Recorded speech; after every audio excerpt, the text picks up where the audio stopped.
What's up homies, kali ini gua akan memberikan kalian alur cerita dari kartun Hello Neighbor episode pilot. Gua yakin sebagian besar dari kalian sudah tahu apa itu Hello Neighbor, yaitu seri game terkenal yang menceritakan seseorang yang berusaha melarikan diri dari tetangganya yang amat sangat menakutkan. Di saat bersamaan, kita juga akan disuruh untuk mengungkapkan misteri-misteri tentang keluarga si tetangga yang menakutkan itu. Kurang lebih seperti itulah ceritanya setahu gua. Nah, tapi kalian tahu nggak kalau seri game yang terkenal ini ternyata memiliki seri web kartun yang berjudul sama, yaitu Hello Neighbor Series. Kartunnya ini sampai sekarang hanya memiliki satu episode, dan episode itu juga adalah episode pilot dari kartun ini. Episodenya menceritakan usaha seorang anak bernama Nikki yang selalu mengintai tetangganya untuk mencari tahu alasan dari hilangnya anak dari tetangganya itu, sekaligus teman dari Nikki. Nikki juga dibantu oleh ketiga temannya yang lain untuk mengungkapkan misteri ini. Nah, sebelum kita mulai ke pembahasan lengkapnya, jangan lupa subscribe channel ini jika kalian tertarik dengan channel yang membahas kartun seperti ini. Jika sudah, tanpa berlama-lama lagi, langsung saja kita mulai cuy.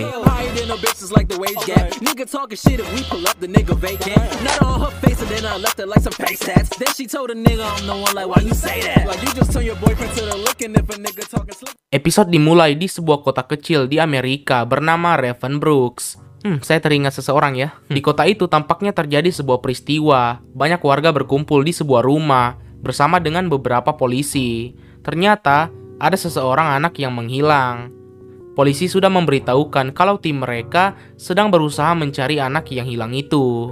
Para warga khawatir kalau ini adalah penculikan anak, tapi polisi menyuruh mereka untuk tetap tenang dan membantu para polisi untuk menangani masalah ini. Di sisi lain, seorang polisi lainnya meminta orang tua korban untuk memberitahukan apapun tentang anak mereka yang bernama Nikki, dan juga kapan terakhir kali mereka melihat Nikki. Orang tua Nikki pun memberitahukan semua apa yang mereka tahu. Kita beralih ke sekelompok anak yang merupakan teman dari Nikki. Mereka bertiga sangat sedih karena kejadian ini. Scene lalu berpindah ke hari sebelum kejadian hilangnya Nikki. Nikki memberitahukan kalau tetangganya yang bernama Mr. Peterson, atau kita panggil saja The Neighbor, selalu bertingkah aneh sejak kedua anaknya yang bernama Maya dan Aaron dikabarkan menghilang. Nikki sudah mengintai setiap aktivitas tetangganya selama 2 bulan karena dia merasa curiga kalau tetangganya memiliki hubungan dengan kejadian hilangnya anaknya, yaitu Maya dan Aaron. Buat kalian yang sudah tahu story dari game Hello Neighbor, pasti kalian sudah tahu lah ya mengapa Maya dan Aaron menghilang. Tapi buat kalian yang belum tahu, kalian tunggu aja, ntar gua akan jelasin. Kita kembali ke ceritanya. Saat jam 8 pagi, Nikki mengintai ruang tamu di rumah The Neighbor dan belum menemukan apa-apa. Jam setengah 5 sore, Nikki mengintai The Neighbor di Hall of Records yang membawa sesuatu. Jam 11 malam, di taman hiburan Golden Apple, Nikki melihat The Neighbor yang sedang menggali tanah untuk mengubur sesuatu. Di jam setengah 4 pagi, Nikki mengintai The Neighbor yang sedang melakukan sesuatu di basement rumahnya. Di saat itu, Nikki hampir diketahui oleh The Neighbor.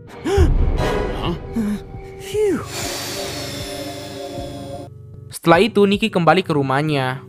Di sana dia bersama teman-temannya untuk melakukan sesuatu. Trinity bertanya ke Nikki apakah orang tua Nikki tidak akan kembali sampai hari Minggu. Dan Nikki pun menjamin itu karena hampir di setiap hari orang tua Nikki tidak pernah pulang. Setelah itu, Nikki dan yang lainnya memasang perlengkapan yang mereka butuhkan karena mereka akan memeriksa rumah The Neighbor untuk mencari keberadaan dan penyebab hilangnya Maya dan Aaron. Oh iya, perlengkapan ini sebenarnya milik Nikki dan Aaron karena dulu mereka sering bermain menggunakan benda-benda tersebut. Trinity akan menjadi kapten dan menggunakan sebuah alat yang bisa mendeteksi keberadaan The Neighbor. Dia juga akan menggunakan alat komunikasi untuk berkomunikasi dari jauh. Selain Trinity, ada juga Enzo yang sepertinya bertugas untuk memeriksa keadaan di sekitar rumah. Sementara itu, Nikki dan Maritza akan masuk ke rumah The Neighbor untuk memeriksa. Mereka juga akan memakai alat komunikasi tentunya.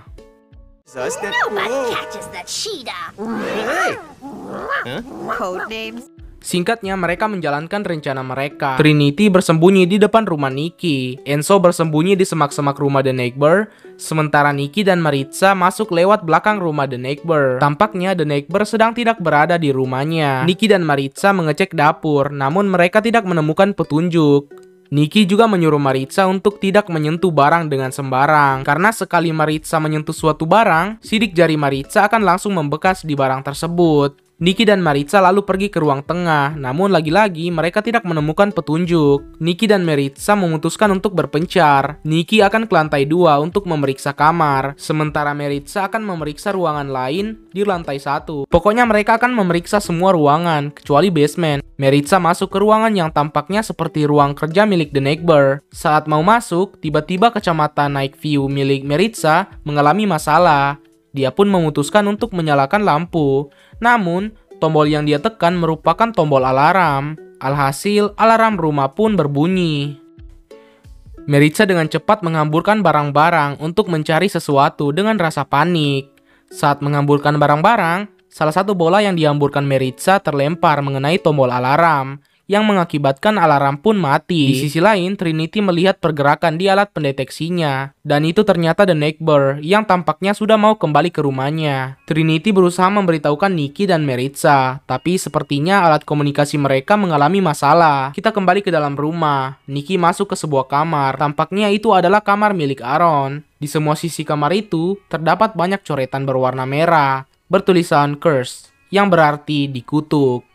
Sementara itu, Maritza akhirnya menemukan hal yang menarik. Di ruangan itu, sangat banyak potongan-potongan yang membahas keluarga The Neighbor. Maritza pun memotretnya.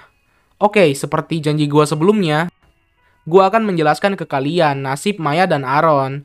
Jadi sebelum ini semua, The Neighbor memiliki keluarga yang sangat harmonis, terdiri dari istri The Neighbor dan kedua anaknya yaitu Maya dan Aaron. Namun di suatu hari, istri The Neighbor mengalami kecelakaan yang mengakibatkan istri The Neighbor meninggal dunia. Kejadian itu membuat keluarga The Neighbor berubah menjadi sangat suram. The Neighbor sangat stres dan tidak pernah memberikan kasih sayang kepada anak-anaknya lagi. Aaron juga jadi sering mengganggu Maya, hingga di suatu hari saat Aaron dan Maya bermain-main di atap rumah, Aaron tanpa sengaja mendorong Maya hingga terjatuh. Alhasil, Maya pun meninggal dunia. Nah, setelah kejadian itu, The Neighbor menjadi tambah stres dan menghukum Aaron dengan mengurungnya. Jadi itulah mengapa Aaron dan Maya tidak pernah muncul lagi.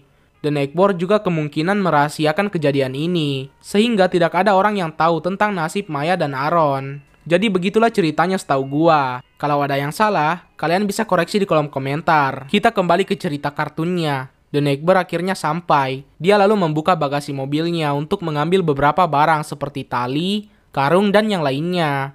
Di dalam rumah, Maritza tiba-tiba diserang oleh seekor gagak, sementara The Neighbor melihat pergerakan di semak-semak. Tapi saat ingin memeriksanya, dia melihat cahaya dari salah satu ruangan di rumahnya. Dia pun mengabaikan semak-semak itu dan masuk ke rumahnya untuk mengecek ruangan tempat cahaya yang dia lihat berasal. Maritza yang merasakan keberadaan The Neighbor langsung mengambil sebuah gulungan kertas dan bersembunyi di belakang lemari. Saat The Neighbor masuk ke ruangan, dia tiba-tiba diserang oleh gagak yang menyerang Maritza tadi. The Neighbor tanpa sengaja menekan saklar yang membuka lubang di belakang Maritza, sehingga Maritza masuk ke lubang itu, dan dia dihantar ke bagian luar rumah The Neighbor. Di sisi lain, segerombolan gagak memutari rumah The Neighbor, dan salah satu dari gagak itu masuk ke kamar Aaron dan menyerang Nikki. Itu mengakibatkan Nikki terpeleset ke belakang, dan kebetulan tembok di belakang Nikki merupakan lubang besar yang tertutup oleh wallpaper tembok. Alhasil, Nikki terjatuh. Untungnya, lubang itu mengantarkan Nikki ke bagian luar rumah, sama seperti lubang tempat Maritza jatuh. The Neighbor lalu keluar dari rumahnya, sambil membawa karung yang tampaknya berisi sesuatu. Dia pun pergi untuk menguburnya. Nikki dan teman-temannya ingin tahu apa yang ada di dalam karung itu, dan memutuskan untuk mengikuti The Neighbor secara diam-diam. Singkatnya, mereka sampai di taman hiburan Golden Apple. Nikki dan teman-temannya mengira kalau The Neighbor ingin mengubur jasad, karena di karung itu terlihat rambut berwarna orange. Tapi ternyata itu hanya rambut boneka. Beberapa saat setelah itu, alat komunikasi milik Enzo tiba-tiba berbunyi yang membuat The Neighbor mengetahui keberadaan Nikki dan teman-temannya. Kejar-kejaran pun terjadi. Enzo dan yang lainnya berlari ke arah yang sama, sementara Nikki berlari ke arah yang berlawanan. Sialnya, The Neighbor malah mengejar Nikki yang sendiri. Who's there? Untungnya Nikki berhasil bersembunyi. Saat bersembunyi, Nikki berhasil memungut jimat milik The Neighbor.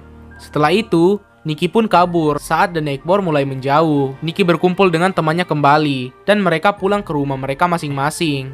Nikki berusaha sembunyi di rumahnya, sementara The Neighbor yang baru sampai di rumahnya melihat ke arah rumah Nikki. Nikki pun sangat ketakutan. You can't see me. There's no way you can see me. Di esok harinya, Nikki bangun dari tempat tidurnya dan pergi mengintip rumah The Neighbor dari jendela. Beberapa saat setelah itu, Nikki melihat bola basket yang tiba-tiba menggelinding dari rumah The Neighbor. Nikki lalu pergi turun mendekati bola basket itu. Karena satu-satunya orang yang memiliki bola basket di rumah itu adalah Aaron. Jadi Nikki mengira kalau Aaron lah yang menggelindingkan bola itu. Tapi saat Nikki ingin mengambil bola itu, seseorang tiba-tiba mendekati Nikki. Dari reaksi Nikki yang sangat ketakutan, kemungkinan besar orang tersebut adalah The Neighbor. Di sisi lain, teman-teman Nikki sedang dalam perjalanan ke rumah Nikki. Saat sudah sampai, mereka kaget melihat rumah The Neighbor, di mana semua jendela di rumah tersebut ditutupi papan. Pintu depannya juga dipasang duri besi, dan di dekat pagar, The Neighbor memasang papan bertulisan No Trespassing, yang berarti dilarang melintas. Teman-teman Nikki menjadi panik setelah melihat pintu rumah Nikki yang terbuka. Saat masuk, orang tua Nikki menelpon, dan Trinity menjawabnya. Sementara Trinity menelpon, Enzo dan Meritza mengecek rumah Nikki, namun mereka tidak menemukan Nikki. Trinity pun memberitahukan hilangnya Nikki ke orang tua Nikki, dan menyuruh mereka untuk kembali secepatnya. Singkatnya, orang tua Nikki kembali, dan beberapa polisi juga datang. Kembali ke teman-teman Nikki, mereka menemukan keanehan di foto yang diambil oleh Meritza tadi malam. Di foto itu, menampilkan seseorang misterius dengan jaket hitam. Do you see now?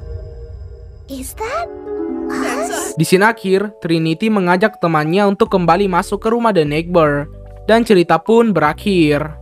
We have to get back into that house. Oke guys, mungkin sekian dulu video kali ini. Sampai sekarang belum ada rencana pembuatan episode kelanjutan dari kartun ini. Meski view dari episode pilotnya aja sudah mencapai 20 juta view, kemungkinan ceritanya akan dilanjut di game Hello Neighbor kedua yang akan rilis di akhir tahun ini. Soalnya di fandomnya mengatakan kalau kartun ini memiliki koneksi dengan novel Hello Neighbor dan game Hello Neighbor kedua. Jangan lupa like video ini jika kalian suka, subscribe jika kalian tertarik dengan channel yang membahas kartun seperti ini, koreksi di kolom komentar jika kalian merasa ada hal yang keliru di video gue ini. And have a nice day.